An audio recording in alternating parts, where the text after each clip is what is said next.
Shalom, shalom, shalom. Everybody's starting to come in there. Let me know if you can hear me. Let me know. 100 if you can hear me. I got the volume up, no interference. 100 if you can hear me. Let me know if you can hear me. Awesome, awesome. Good, good, good. Appreciate that. Appreciate that. Just wanted to make sure. So as you guys know, I do have another article. I have another article and I want to have us something, to think about, right? The whole idea is not to be, a Debbie Downer or anything like that, it's just to inform. It's just to inform, it's to get us to think. I want to stimulate thought, right? So I want us to think about the things that's happening around us. And one of the key things to your survival is to be able to analyze information and process it. It's our ability to think critically, and it's our ability to predict human behavior. It really comes down to that. You just have to have an ability to predict human behavior. That's why they have different social experiments and things like that. So if you're able to predict that, then you know what your next move should be, if you have an idea of what's going to happen, right? So a couple things that's happened for us, and I'm gonna try my best not to keep you guys too long, but in this article, the headline, it says coronavirus prompts prisoner releases around the world. And so that's what I wanted to do. I want to look at some of these things around the world, right? We know they're doing it close to home as well, because they're trying to really curb the spread the best way they can, right? But what we have to understand is you're talking about unprepared people being unleashed on an unsuspecting world. And when I say unsuspecting, I don't mean that nobody knows that they're releasing prisoners.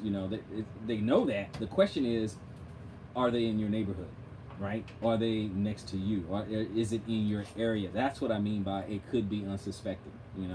So prisoners being released in Iran doesn't affect us directly, right? It doesn't affect us here in the States directly, but prisoners being released in your city, that affects you, right? So you don't know where they are. So it's just some things that I want you guys to consider, right? So let's look at this particular article a little bit, and it's from ABC News. It says, as the coronavirus pandemic sweeps the globe, some countries are freeing prisoners to stem the spread of the virus in crowded jails or free up space for COVID-19 patients. Iran has already released 80,000 prisoners, according to official reports. Among them were British Iranian aid worker Nazanim Ratcliffe, 42, who was jailed in 2016 on what the United Nations activist and her family say are trumped-up allegations of trying to overthrow the Iranian regime. And U.S. Navy veteran Michael White, 48, who has been in prison since his 2018 after he was sentenced to 13 years for insulting the country's top leader and displaying a private photo publicity. Wow. Okay, let's see here. It says the UN Special Reporter on Human Rights in Iran, Javed Rehman, said in a statement that recent reports indicate that the COVID-19 virus has spread inside Iranian prisons, adding that overcrowding, poor nutrition, and lack of hygiene were also causes for concern. Absolutely, this is what's going on. And again, I'm not making a judgment that, they shouldn't release prisoners, or they should. I'm just giving the information. In Poland, some prisoners will be sent home to serve out the rest of their sentences, many monitored by electronic tags, according to Reuters. The Polish Justice Ministry said on its website that its plans could extend to some 12,000 convicts. They're going to be chipped so they can monitor you. They're going to be tagged so they can monitor you and know where you are. Some people will be like on house arrest, but again, that's that's tagged. That's an electronic device to track you.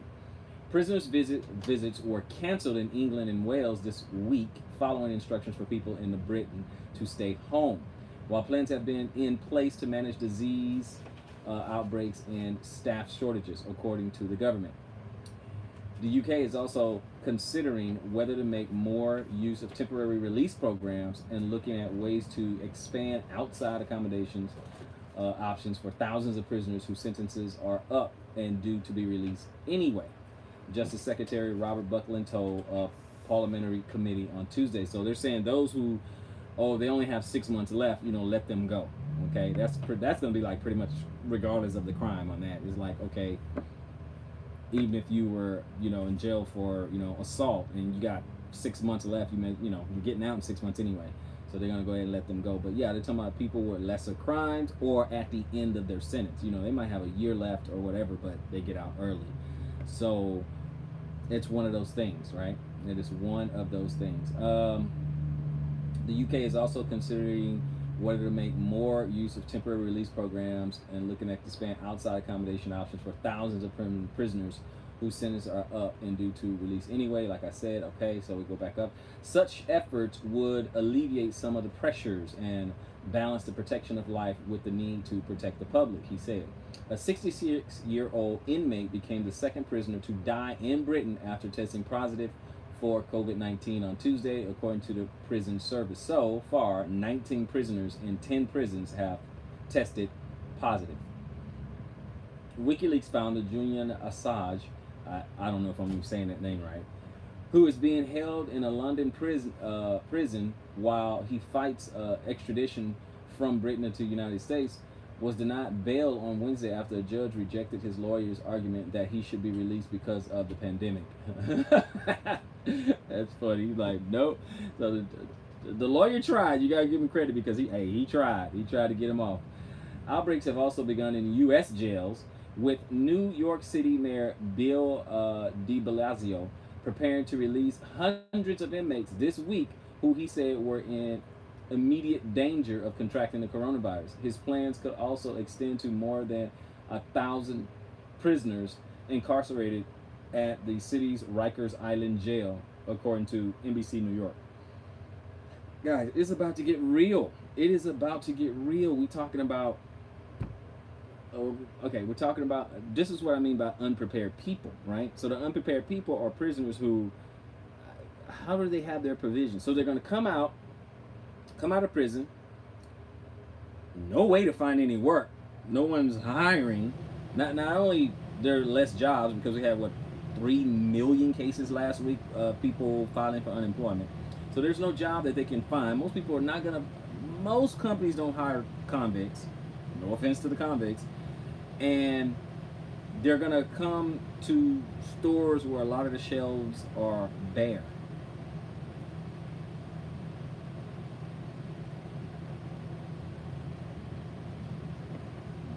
I'm not sure how that's supposed to work. So they're going to come to, you are a prisoner, you're released, you heard about and you understand this whole coronavirus and stuff. You may have been next to a couple of cellies that had it, or something, right? But regardless, you know what's going on. You hear things. So there's a coronavirus going on. You come out, you might come to, you may get out to your family who's poorly prepared, or you come out by yourself. You go to the grocery store, there's nothing. So what do you got? Okay, this is the time where you predict human behavior. Just predict human behavior. I'll let you guys do that on your own. Our focus is doing this safely and with the right supervision after release, de Blasio said on Twitter. The convicted rapist and disgraced movie mogul Harvey Weinstein tested positive for coronavirus while in prison in New York this week, according to the head of the New York State Corrections Officers Union. Weinstein, 68, was sentenced to 23 years in prison on March 11 and remains in isolation.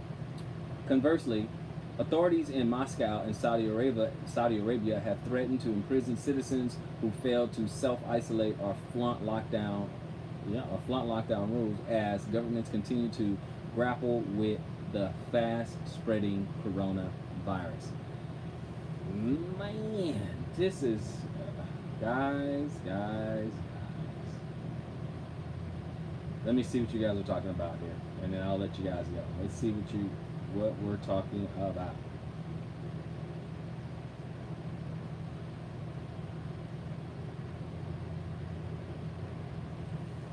All right.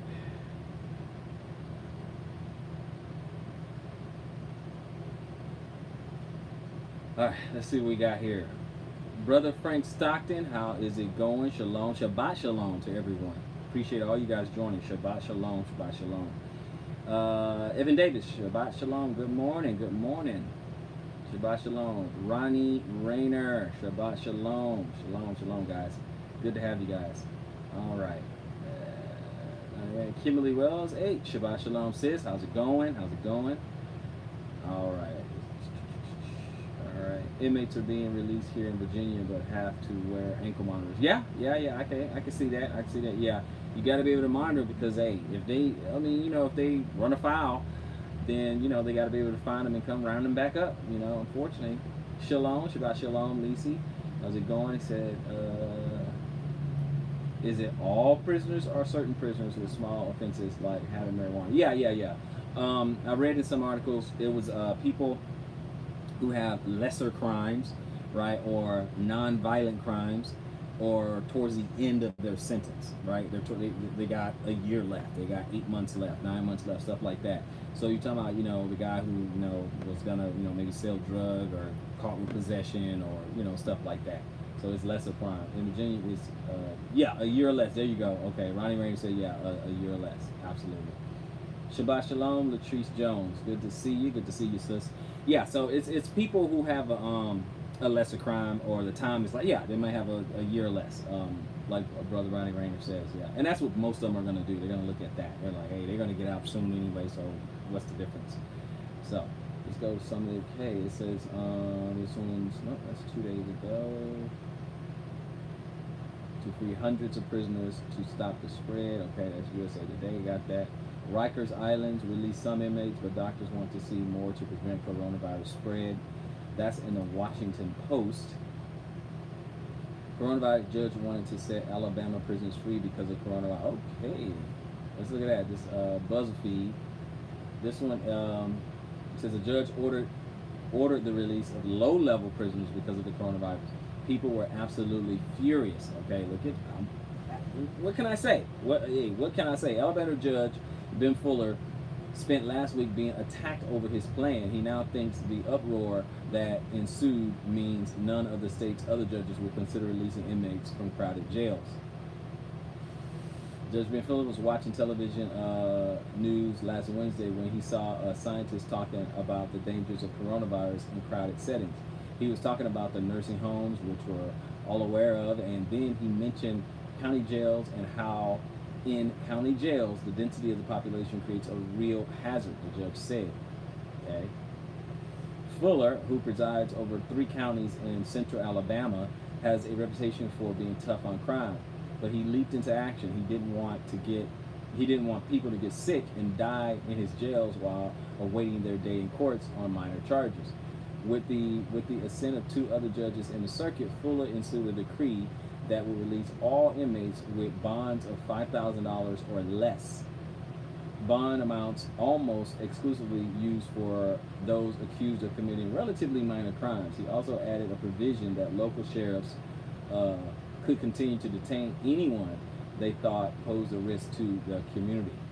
And a quote, "This wasn't intended to be a mass release. I just wanted to do something to protect the safety of the jail staff, sheriff's deputies, and the inmates," he said. While Fuller wasn't sure how many inmates would fall under the order, he said that many of the over 525 people in the 3 jails in his circuit were in for minor offenses. But before Fuller's order could take effect, an uproar ensued. People are saying, hey, I don't want all these prisoners and inmates around me. They're not going to have anything. I have a little bit, and they're going to come and take the little bit that I have. That's probably the sentiment. You guys let me know if you agree. That's probably the sentiment. First, an angry district court judge posted Fuller's order on Facebook. Then, Assistant District Attorney C.J. Robinson, a 35-year-old prosecutor for Fuller's circuit, said his office began to get flooded with calls from judges, crime victims, and the general public, all worried about who exactly would be released. It was a constant flow of Facebook messages to members of our staff and phone calls to the office. It was constant. It was overwhelming. It was like a crack in a windshield. It just kept spiderwebbing out, said Robinson. Soon, Robinson, who served on the state executive committee for the Alabama Republican Party, used Facebook to ensure the public that his office was frantically working to block inmates from being released under the judge's order. The constituents in his comment section applauded his move. When released, why not transport them to Fuller's neighborhood? One person said. Yeah, he said go. He said go. Judge Fuller wanted to make an executive order to release prisoners, quote unquote, of lesser crimes, and release them. Now he said he was doing it because he wanted to, mitigate the spread of the disease. He wanted to stop it from proliferating throughout the prisoners, right? He wanted to stop that spread, and so his idea was to just let some prisoners go. And people were like, "Oh heck no, this not happening." So this person was like, "Okay, you know what? Take them in your neighborhood." I'm just saying, unprepared people, unsuspecting society. Except these guys, they were suspecting it because the judge was announcing this is what he was going to do. Another chimed in, "We violent crime victims are watching, and believe me when I say Ben Fuller will be held responsible for this order. He is not a friend of crime victims. Letting them out would just cause mass chaos," another added. So these are some of the comments that he was getting on his idea of letting people go. Shalom, shalom, Frank Robinson. Shabbat shalom. Prisoner right advocates around the country have been pushing for the release of inmates as COVID-19 begins to spread in correctional facilities where social distancing is next to impossible. Already, officials have confirmed dozens of cases among inmates and staff in New York City jails. Smaller outbreaks have also been documented at county jails in Chicago and Dallas. And guys, you have to understand, the only way, you have to realize the only way, you know what? I'll let you guys answer it. How, if we know COVID-19 is contracted through coughing, sneezing, body fluids, it can get in your eyes, and on touch surfaces. It's the only way, person to person or on touch surfaces. How can the coronavirus get into prisons? I'll let you guys tell me. How does this plague get into prisons? Okay, so I'll let you guys answer it. How does it get there? All right. In response, law enforcement officers across the country have begun releasing select inmates. Los Angeles County released 1,700 people from its jails. In Cleveland, judges released 38 suspects from the Cuyahoga County Jail. Sorry, I'm not able to say that one. And said they plan to release hundreds more over the next few days. The Hillsborough County, Florida sheriff let out 164 low-level non-violent offenders last week. And on Tuesday, Attorney General William Barr directed Federal Bureau of Prisons officials to consider house arrests for older inmates who are among the highest risk group for complications from the coronavirus. Now, I do say you can let out a lot of the prisoners who are, over 60, something like that. I think that would be a good idea to let some of those, the elderly, you can let them out. But, it's just opinion. With the exception of Fuller, however, law enforcement officials in Alabama have not embraced this trend. But Sunday afternoon, Robinson posted another update announcing that his office would be challenging the release of 59 inmates in Fuller's jail. Several had either been accused of crimes that were quite concerning and had extensive criminal histories or records of failing to appear on past charges. For goodness sake, one guy had a pending murder case in a neighboring county, Robinson said. Judges agreed in 58 out of 59 of the cases, Robinson added. So, let me just go ahead and see what you guys are saying. How can COVID-19 get into the prisons? Okay? I'm not saying it's not there. It's definitely there, but I want to how. How can it happen? Okay.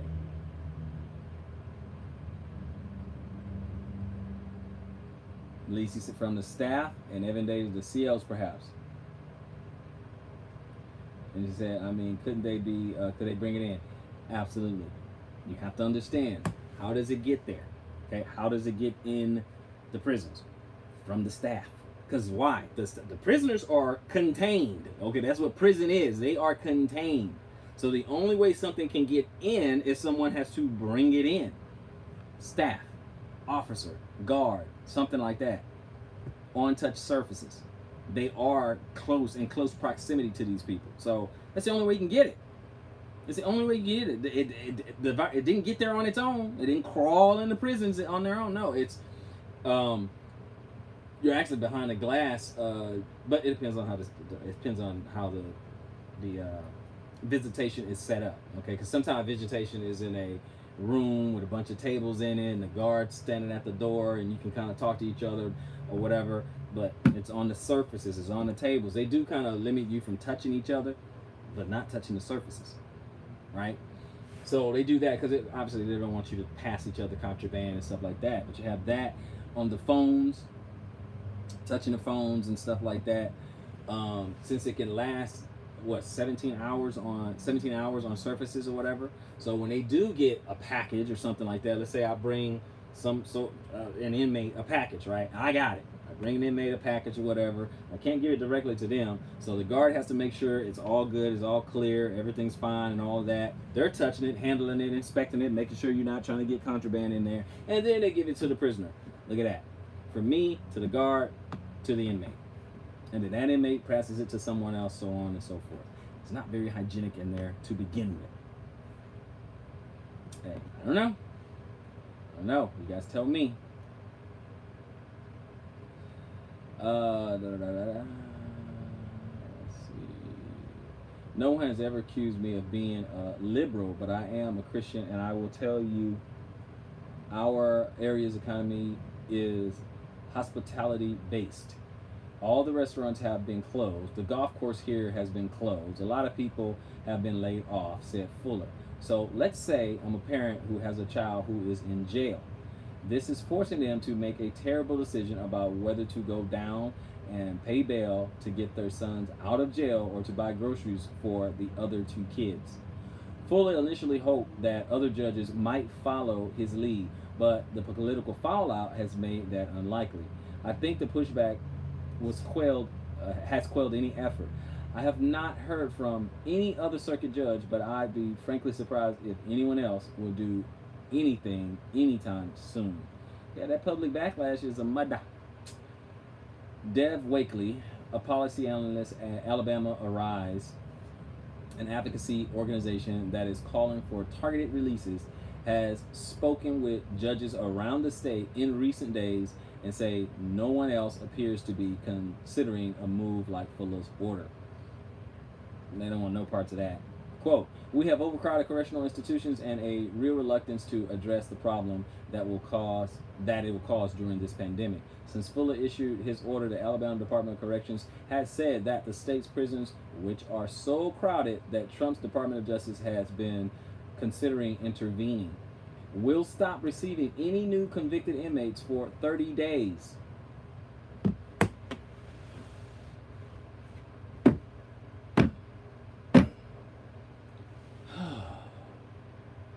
People convicted or about to be convicted of crimes not even going to jail. Not even going to jail. You got, oh goodness. Not even going to jail. Usually when someone is convicted of a crime, they are transformed from county jail to state or federal prison, but with state prisons now refusing to take any new inmates, those convicted of crimes will remain in county jails, increasing the crowding that Fuller was trying to mitigate. My.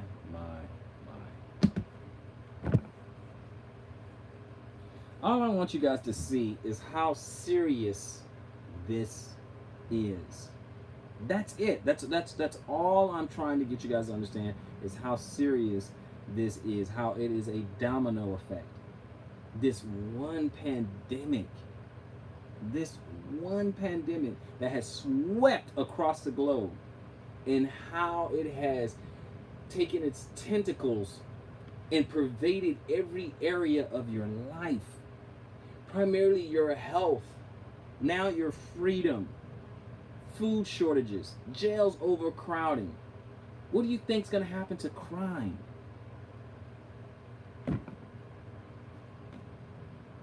Cancellations of everything. Businesses closing because they can't take it. Some temporarily, some permanently. Restaurants, oh, we could just just drive through or carry out, and that's it. Events shut down your whole way of life.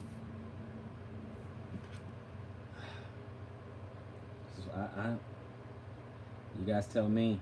Let's see. So you can do whatever and go to low security jails and overpopulate the town jails. Yeah, you can. Yes, you can. Exactly, because you're not going to federal or state. You can do a federal or state worthy crime, right? Hard time, right? A crime that necessitates hard time. You're not going to federal or state. You county.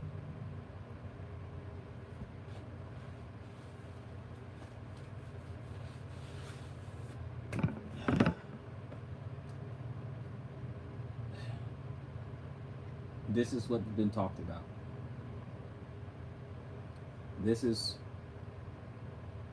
what has been bantied about in the prepper community.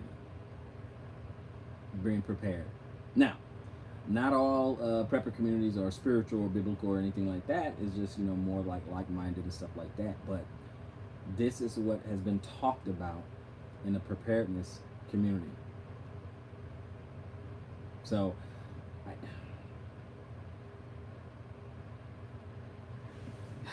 it is what it is, guys. It is what it is. This is one of those things that, what can you do? What can you do? It's happening all around us, guys. It's happening all around us. So, with that, I just wanted to share with you guys what's going on. I may be back a little bit later on, which reminds me to have you to like, share, and subscribe, and definitely hit the notification bell so we can keep chopping it up together. Let's keep building, let's keep planning, let's keep prepping, let's keep getting it done. I'm gonna see you guys on the next one.